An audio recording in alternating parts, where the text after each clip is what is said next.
Oh, hey there. Oh, hey there. I'm Kate. And I'm Bradley. And this is the History Buffoon. Sure fucking is. Let's do this shit. What do you got for us today? I have a story. Yes, you do. I have a story about an enslaved woman. Oh, shit. Who penetrates whoa. the Confederate White House. Oh, shit, really? As a spy. Nice. Yeah. All right. Yeah. What do we got to drink today? I have a beer. Yeah, we both do. You picked this out for me. It is My Bach, which is a spring bock from Third Space Brewing from Milwaukee. Which you've had Third Space before. I think so, yeah. I'm pretty sure. So Maibach is a very typical, this is the season for Maibachs.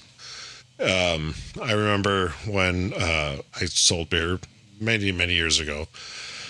Capital Brewery, before it was whatever the fuck it is now. I'm not even sure. But we would go to their Bachfest, and it was always in February. So I was happy to see a Maibach for you. And they would literally throw fish off the roof as one of their things. We being... Huzzah. Yeah. I think that's actually what they said when they threw it. Or they say, yeet. Yeah, that too. But being obviously from a distributor that sold their products, we got a little bit of special treatment. We got to go drink like Maibach from the big fucking vat and everything. But I remember this one time, Casey and I went. I, for whatever reason, did not go on the roof for the fish throwing thing. So I was still down in the, I don't know if you call it a beer garden, whatever you want to fucking call it. And Casey was up there, and it's Mardi Gras time too right now, because Fat Tuesday just happened and so on, whatever. So we had beads. He threw beads off the roof, literally around my head. Like it landed around your head? Yeah, on my neck, yes. Wow. I'm like, how the fuck did that happen? It was impressive. But yeah, so that was always a good time. So I'm pretty sure you haven't had a Maibach before. No. So I'm curious what you're going to think. Okay. What did you get? So I have a tried and true classic. Hop Slam by Bell's. I did also, for some reason, I am really terrible at guessing my can size when I buy them. I bought a 4-pack. I'm like, oh, cool, 4 12-ounce. Nope, they're 16 ounce. I'm just an idiot. So I'm going to open mine. Yeah, please do. So this is from Bell's. It's delicious. I miss it in bottles. This is 10%. What do you think of it? It's different. Yeah, I expected it to be. Mm-hmm. I didn't want your normal average Modelo, you know. Modelo's not average. For you it is, because that's your go-to. Well, cheers. Cheers. I had an itch on my nose. Okay, so let me set the stage here. All right. We are in Civil War time. Where are we? Richmond, Virginia. It is the 1860s. Oh, shit. And Richmond was not the only Confederate capital, but also, it was not only the Confederate capital, but also a society completely dependent on enslaved labor. Sure. So, enslaved African Americans and other black domestic servants were everywhere in the city, cooking meals, cleaning houses, tending to children, working in hospitals, while Richmonders were accustomed to black servants in every corner of daily life, so much that they didn't really see them at all. They were treated as a silent, unquestioned part of the scenery. Yeah, I'm sure, especially at night, that it was really hard to see them. So I heard a stat not that long ago where we are both white, and I hate the fact that this is a part of our history. It's not the only slavery that's ever happened in the world, though. We're led to believe it is because, for some reason, that's the narrative a lot of people like to portray. But the stat I heard was roughly about the 1860s, like 0.4% of white people had slaves at this time. Mm. But yet, we're led to believe that all white people had slaves. And it's kind of shitty that that's the narrative that some people like to push. But, like, there was a lot of people for the freedom of these people. Like Abraham Lincoln and all of that. I don't know, the North. There was the South, Richmond, obviously, that were all for keeping it. And I mean, that's why the Civil War was fought. There's speculation of other reasons why the Civil War was fought. But either way, it's really sad that so few people created this narrative that we all wanted it, is all I'm saying. So, anyways, Richmond, let's go. So Confederate officials would speak freely about war plans and state secrets. In front of these people?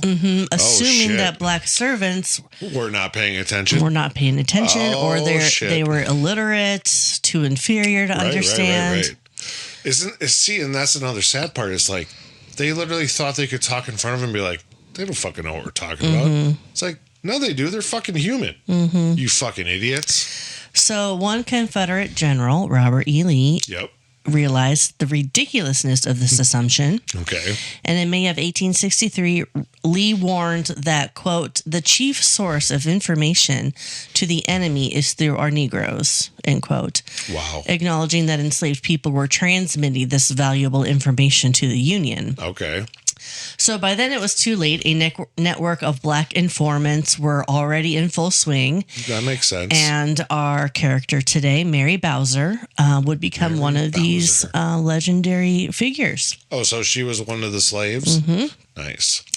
So enslaved house servants moved... Okay, I'm sorry. The way I said that, not nice she was a slave.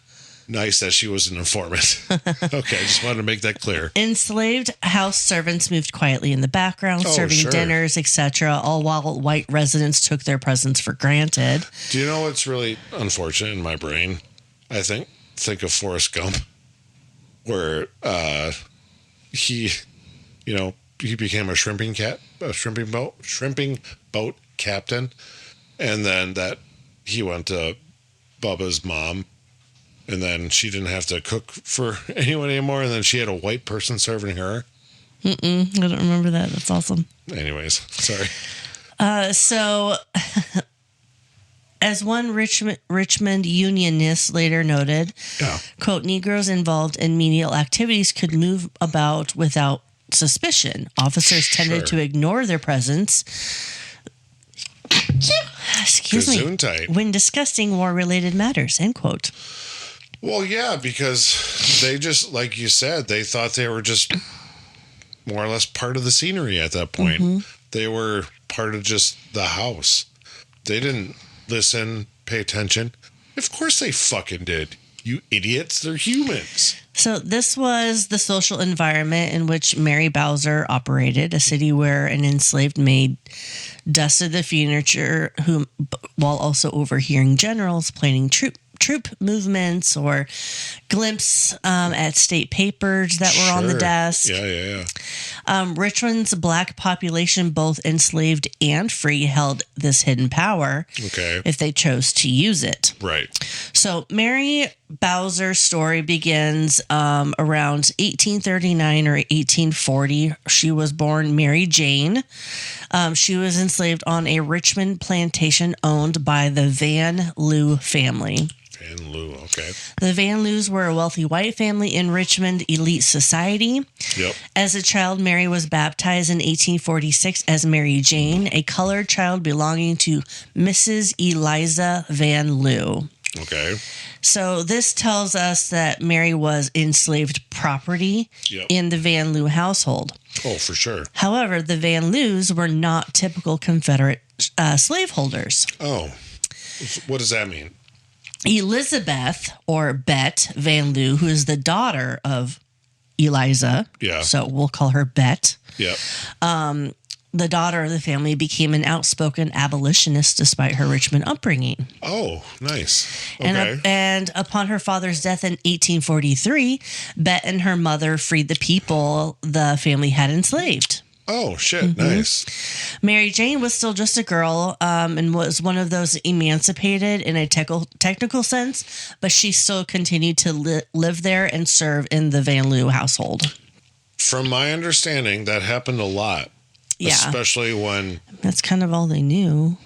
Well, yeah, but the beauty was, as far as I know, and I'm not speaking from experience or anything, but a lot of them, because like you said, that's all they knew, but then they started getting paid. Yeah, right? Exactly, yeah. So in practice, Mary's status was fairly complicated. Virginia laws and even the father, John Van Loo's will, made formal manumission difficult. Release from slavery. Manumission. We talked about that with, what's her name? Oh, shit. The poet, Phyllis Wheatley. Yes, thank you. Mary remained with the Van Loos, treated more like a servant or protege than personal possession. Okay. But legally, her freedom was a little insecure. Okay.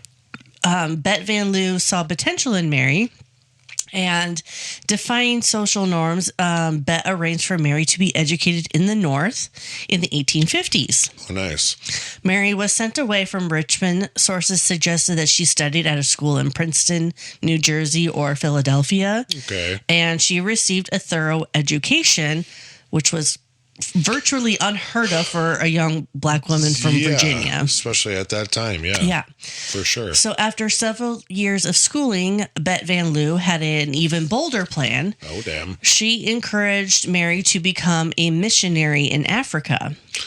So in December 1855, around the age of 14 or 15, Mary Jane Richards, as she was back then, sailed for Liberia. Oh. It was a colony founded for formerly enslaved Black Americans. And this move was likely influenced by the colonization movement. Okay. And even some abolitionists believed that Black Americans might return to Africa to spread Christianity and escape racism in the U.S. That's wild, but all right. But Mary's time was somewhat short-lived there. She found life to be a little bit more difficult and disappointing. Sure. And she wrote back to Bet Van Loo expressing her dissatisfaction. Can I come home? And pretty much after 5 years, Mary was on a ship back to the United States. Oh, but she was there for 5 years? That's significant fucking time. Holy shit. Yeah. I mean, it's like, I guess I could stick it out for another couple of years. Yeah. Holy fuck, 5 years. That's crazy. So Mary coming home to Richmond in 1860 proved quite risky. Okay. Virginia law at the time forbade free blacks who had been educated in the North or lived in a free state from returning to Virginia. Wow. And such individuals could be arrested and even sold into slavery for the crime of coming back. That's fucking crazy. But Mary knew this, so she tried to slip in quietly, but Richmond authorities noticed a young black woman without proper paper, and she ended up being arrested, claiming to be free without proof. So what? She gave the jailers false names. She first started calling herself Mary Jane Henley, then Mary Jones to obscure her identity. Sure.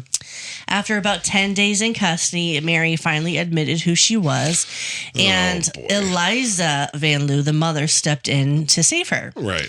To get Mary released, Eliza Van Loo lied to the court and claimed Mary was her enslaved property, essentially saying that this is my slave, she belongs to me. Give her back. Yeah. And under Virginia law, an enslaved person could be retrieved by their owner, whereas a free black person would have been punished. That's fucking wild. So Mary was turned over to the Van Loo's custody rather than being sold at auction. Okay. So the Van Loos even paid a $10 fine for allowing their slave to go at large. $10 fine. Which, I mean, again, 1850s, 60s, whatever. Yeah. Decent amount of money back then, but okay. So legally and socially, she was a black woman who did not fit neatly into the usual slave or free categories. Yep. But soon after her release, Mary slipped back into life with the Van Loo family. On April 16th of 1861, church records show Mary from the Van Loo household marrying a man named Wilson Bowser, who was a free black servant there, and that's how we got her last name. Gotcha. Mary was about 20 at this time. Sure. It was a brief marriage, and that's, it didn't last. We're not really sure what happened to him. Oh, so we're not sure. Something could have. Okay. We don't really have records of what he ended up as. If he died in the war or what, we're not sure. All right, fair enough. Whoop. There we go. So, literally the next day after getting married, April 17th, 1861, Virginia voted to secede from the Union. Secede. There it is. Sexy. The Civil War ignited around them. Yep. Mary Bowser, a young black woman with an exceptional education and a very unusual life experience, was now in the capital city of a thriving slaveholders' republic, and that republic was at war with the country that also had educated her. Oh, dear. As Richmond transformed into the Confederate capital, Mary Bowser's former owner turned ally, Bet Van Loo, emerged as one of the most important Union loyalists in the South. Oh, sure. Bet is a fascinating character in her own right. Yep. By 1861, she was in her early 40s, unmarried, and known as the town eccentric. Her neighbors called her Crazy Bet because of her odd behavior, but she Could you imagine walking around, there goes Crazy Bet again? But I mean, it's just funny because like she probably was. I'm assuming you're going to tell us a little more, but like, just fine. People are just psychopaths. Well, she kind of used that to her advantage because they all thought that she was this harmless, crazy person, a little dazed. Right. But she ran an aggressive spy operation under the Confederates' noses. I'm liking Bet. Right after war broke out, Van Loo began volunteering in Richmond prisons where Union POWs were kept. Okay. Under the guise of charity, she brought food, medicine, and books. Yeah. In reality, this was the start of an espionage and resistance network. Oh, shit. She smuggled messages into prisons and out of prisons by hiding notes in the supplies that she delivered. She even helped some prisoners literally sneak out and hid escapees in a secret room in her mansion. And by 1863, Union generals had caught wind of this brave Richmond lady aiding their cause. Sure. And General Benjamin Butler sent agents to formally recruit Bet Van Loo as a Union spy. Wasn't she kind of already doing that? Not officially. Well, did it matter that it was official or not? I mean, yes, because she had this ring of people, this little tiny ring. Now she's got ring of people. She's got massive amounts of people to help her now. I mean, I get that. Don't get me wrong. But it's like, she's already doing the Lord's work. So she accepted, and with Butler's support, she expanded her espionage ring, devising clever methods like invisible ink. Oh, shit. She used lime? She used milk. Oh. And once the milk dried, heat would reveal the secret writing. Oh. Heat and paper had different burn temperatures. So it would burn was it Fahrenheit 450? Oh, fuck. There's a book, and the title of the book is What Paper Burns At. Yeah. Oh, my God. I can't believe I can't forget. I can't think of it. Anyway, I'm sorry. So Bet Van Loo's network, sometimes called the Richmond Underground or Richmond Ring, eventually included dozens of people, white Unionists, Virginians, enslaved and free black people, men and women, all trades, more trades. Can you say trades again one more time? Trades, am I right? Bet was the ringleader and middleman, collecting intel and forwarding it on to Union commanders in Washington. Makes sense. Or camped outside Richmond. Yep. But to penetrate the highest levels of the Confederate government, she needed eyes and ears in Jefferson Davis's own household. Oh, boy. This is where Mary Bowser enters. The Bowser. Bet knew Mary's intellect and courage. Mm-hmm. Who better to be planted as a spy in the Confederate White House than a person the Confederates would never suspect? A black woman servant. Well, I mean, they're spot on, right? Because why would you expect that? Mm-hmm. In this time frame, like, oh, it's another servant girl. Mm-hmm. Whatever. But obviously the correct people knew, like, no, she's fucking intelligent. She knows what she's doing. She's free, but she's spying, right? Mm-hmm. Yeah. So, I mean. So we don't have Beth's own writings detailing the moment she recruited Mary. That's too bad. But later testimony and circumstantial evidence made it clear that by late 1862 or 63, Mary Bowser was enlisted as part of Van Loo's spy ring. Okay. So whether by name or under her married name Bowser, Mary did end up working inside the Confederate executive mansion by 1863. Okay. Richmond newspapers after the war and even Beth's own deathbed recollections confirmed that an educated black maid was planted in the Davis home as a spy. That's wild. Beth had freed Mary years before. Yeah. Now she's asking Mary to pose as an uneducated slave in order to infiltrate the rebel president's house. How did she go? Like, I would have a hard time going from, yes, I'm this smart person, to, yes, master. You know, it's like, good on her for, like, doing this, because that would be tough. Yeah. Honestly, I don't think I could do it, but good on her, because I'm sure this helped. Yeah. Obviously, so. So Beth later wrote with admiration about her black informants in Richmond, noting how crucial their perceived invisibility was. Sure. They had diary entries almost certainly referring to Mary Bowser, which reveals the setup. So each morning, Bet would discreetly get a briefing from Mary and other servants about the latest gossip and secrets. Mary Bowser, working inside Jefferson Davis's household, was Bet's star contributor, gathering the reliable news that Bet passed on to Union leaders. Sure, makes sense.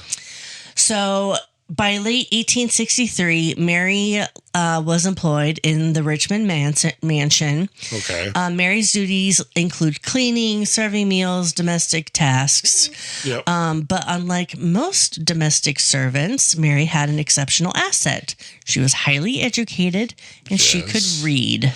Well, that is a huge benefit for these people at this time, because a lot of them didn't know how. So yeah. No, that's awesome. So from Mary's later accounts, we get glimpses of how she operated. She recalled one instance when posing as a washerwoman, she entered President Davis's study while he was away. A clerk unsuspectingly let her into his private office. That's wild. And Mary opened drawers and read through sensitive documents. And letters, all that Jefferson Davis himself walked in on her in his office. And he's like, what are you doing? He was startled and demanded to know what she was doing. And she likely gave some excuse, but Davis let her go without punishment simply because she was black, and he assumed that she couldn't actually grasp the importance of what she had seen. Oh, my God. Yes. The fucking stupidity of this era. Yes. Yeah.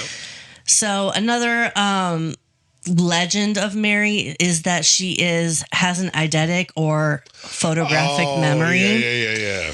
Yep. So she could remember like word for word different things, but that was more than likely just her intelligence, not necessarily a photographic memory. Yeah. No, that makes sense. Wow.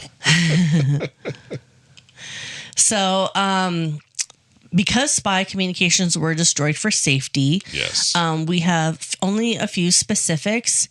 Which makes sense, yeah. In one of her post-war talks, she claimed that she slipped into a secret session of the Confederate Senate. Okay. The actual legislative chamber, while they were debating a bill to draft nearly every able-bodied male.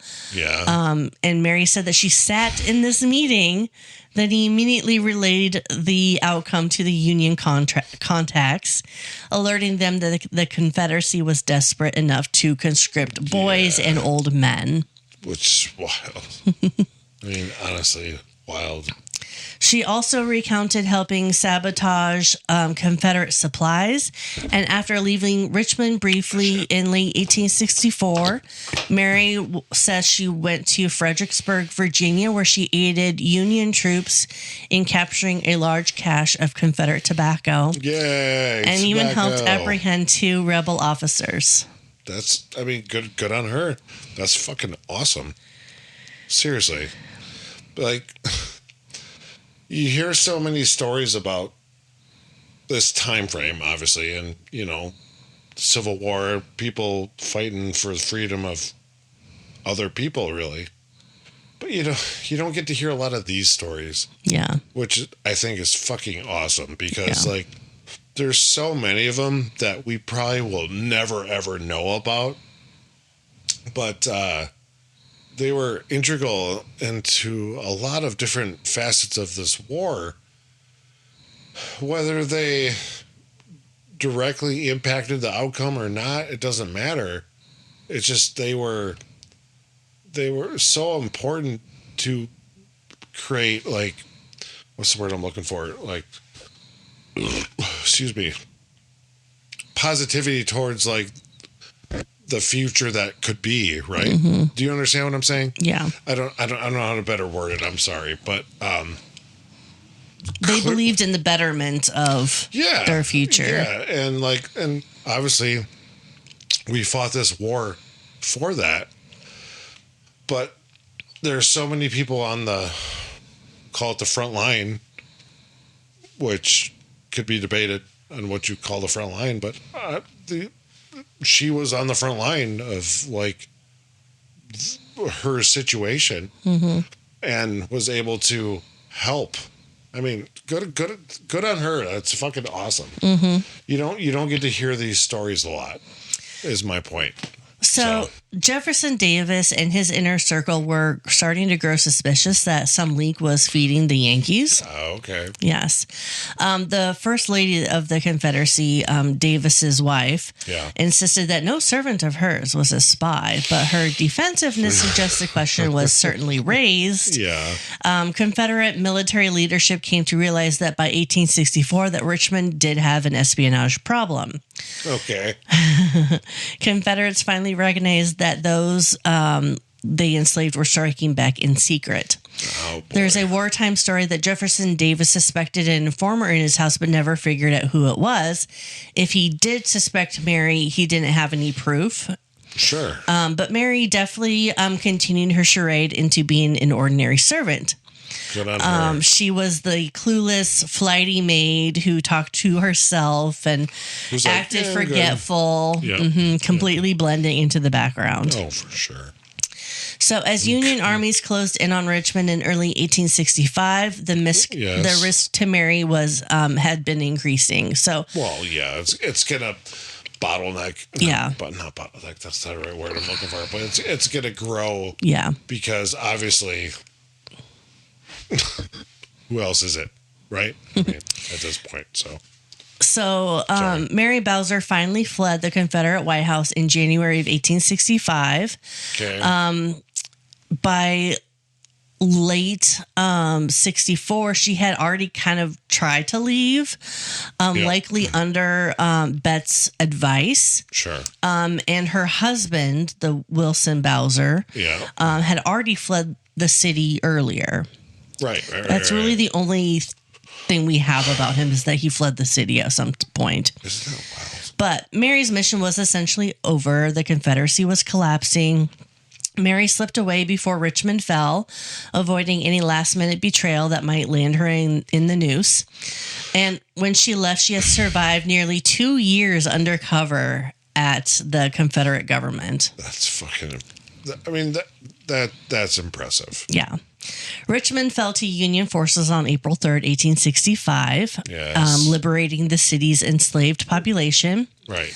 Mary Bowser, who had likely been hiding outside the city, returned to Richmond almost immediately after its liberation. Sure. Now a completely free woman in a free city. Oh, right. So there was an urgent need for teachers among the thousands of freed men and women. Yep. And Mary's rare literacy made her extremely valuable. Which I kind of thought you were going to go that way because, yeah, how could it not, right? Mm-hmm. So Northern missionaries and aid societies were setting up schools in Richmond's churches, and Mary became a teacher at the first African Baptist church in the summer of 1865. Where is it? And this is still in Mississippi? Richmond, Virginia. I'm sorry. Mississippi. God damn it, Bradley. Yes, Richmond. I was testing you. My bad. So one report from that year lists a Mary J. Richards teaching black children and adults. Okay. She was starting to use additional aliases to her name. So Richards is another one. Keep herself safe. Out of the spotlight. Yes. We'll just say, yeah. Okay. She did not remain a teacher in Richmond for long. She was always fiercely independent. And as a young black woman in her mid-20s, she was ready to move on. Okay. So, in September of 1865, just 5 months after the Confederacy's fall, yes, Mary resurfaced in the North. Okay. She went on to do a brief lecture tour. And on September 11th of 1865, at a church in Harlem, under the alias Richmonia Richards. Richmonia? Yep. She delivered additional speeches. A week or two later in Brooklyn, she called herself Richmonia R. St. Pierre. Why did she keep changing her name? Because she didn't want to be caught. But she's in the North. I know there was what was the act called? We talked about it, where they could go and get slaves or whatever. But at this point, it's like, it's falling apart. So it's like, okay. All right, well, I'm sorry. I just like, but why? Okay, I get it, but why? Anyways. So during one of her lectures, she openly recounted infiltrating Jefferson Davis's house and even described that moment when Jefferson caught her rifling through his papers. I dropped a contact. No, wait, what? But she delivered a punchline that was that he had let her go just because she was black. But a consistent theme in her speeches was criticism of how even some Union officials treated black people poorly. She shared an anecdote of Union Provost Marshall cruelly punishing a black man in Richmond, underscoring that the struggle for true freedom and dignity was far from over. Okay. And Mary used these platforms not just to boast about her heroics, but to advocate for education and uplift African Americans. Gotcha. In 1866, Mary had faded from the public spotlight. Which is understandable because what's she going to do now? Mm-hmm. Okay. Records from the post-war Freedmen's Bureau finds her in St. Mary's, Georgia in 1867, where she established a school for free people. Really? In June of 1867, she had a meeting with Harriet Beecher Stowe, the author of Uncle Tom's Cabin. Yeah. Around this time, Mary married again, which is why we don't really know what happened to her first husband. Yeah. She wed a Union veteran named John Garvin, excuse me, and even the master of aliases. In letters, Mary started referring to herself as Mrs. Mary J.R. Garvin.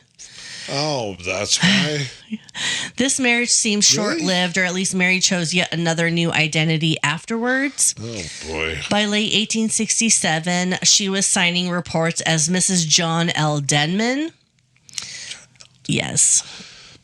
So what matters is that Mary was trying to redefine herself in the aftermath of the war. Yeah. Oh, sorry. Perhaps.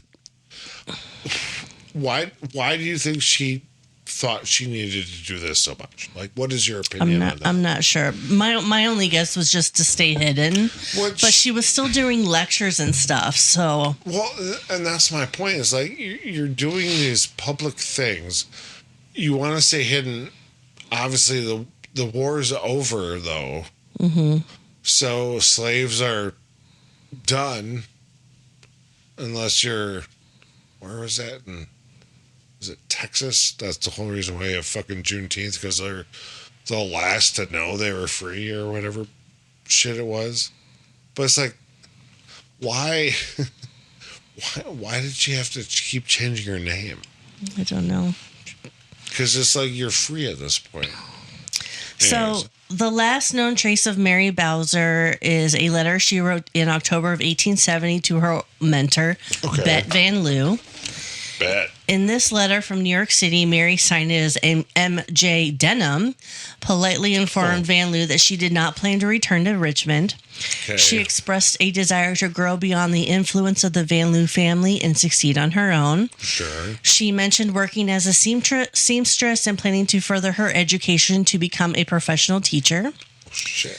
Mary was essentially saying a final goodbye to Bet Van Loo, closing the chapter on that part of her life. Right. After this 1870 letter, Mary Jane Richards Bowser Garvin Denman disappears from the historical record.